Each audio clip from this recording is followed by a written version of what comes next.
one, should you let your kid have a smart device, or when should you let your kid have a smart device? This is the whole premise behind ArkCybr. This is the whole point of the company. When Megan said to me, "Can we help families before it becomes a problem?"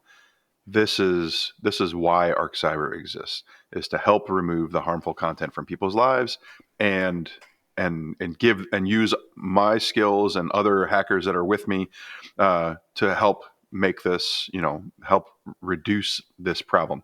And so the complexity behind, when do I give my child or family member technology? That's a huge question. It's like, how old are you gonna let them drive? At what point are you gonna let okay, it's time to go to driver's ed. Okay, it's time to go get your learner's permit.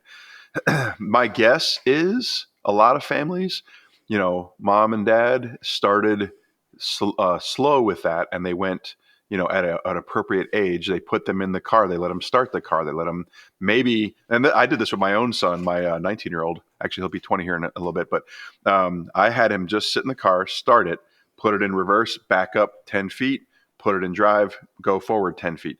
And that was it. That was lesson number one. And we did that a few times before he had a permit, before he did anything. We didn't even leave a parking lot. We just were there doing that. And I wanted him to feel what it felt like to operate this piece of machinery, this massive piece of technology, and understand you have to be responsible with this thing from the moment you turn it on until the moment you park it and exit this vehicle.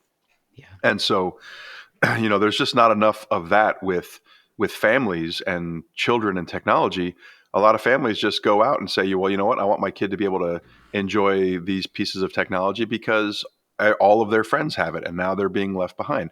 And the ability to use technology isn't going to be, removed, at least in the foreseeable future. And people that don't know how to use technology are going to be kind of left behind. And so the option to not use it is really not an option. It's it's delaying the inevitable. And so how long do you delay the inevitable use of technology? I'll read the quote from ChatGPT. It's pretending to be me responding to Josh. It's a complex issue, Josh. Cybersecurity concerns suggest waiting until a child is mature enough to understand the implications of harmful content, which includes things like pornography, malware, scammers, and malicious hackers.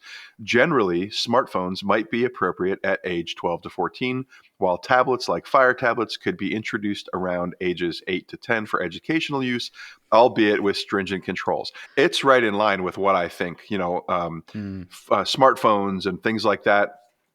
12 to 14, the kids are going to be off. They're going to be, they're going to have a little more independence, especially if you're not homeschooling. If you're using public school or private school, you're sending your child away.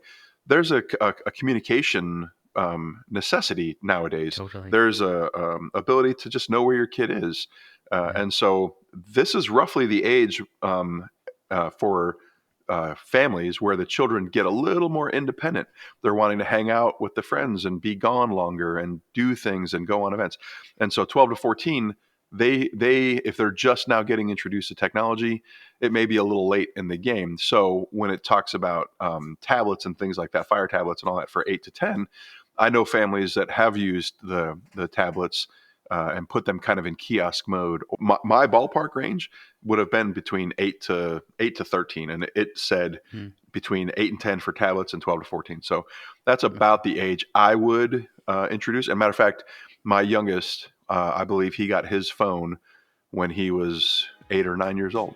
So, and it was a restricted, limited phone that didn't have cellular. But then when he turned double digits is when we gave him the cell piece of it, and started to let him do that. So.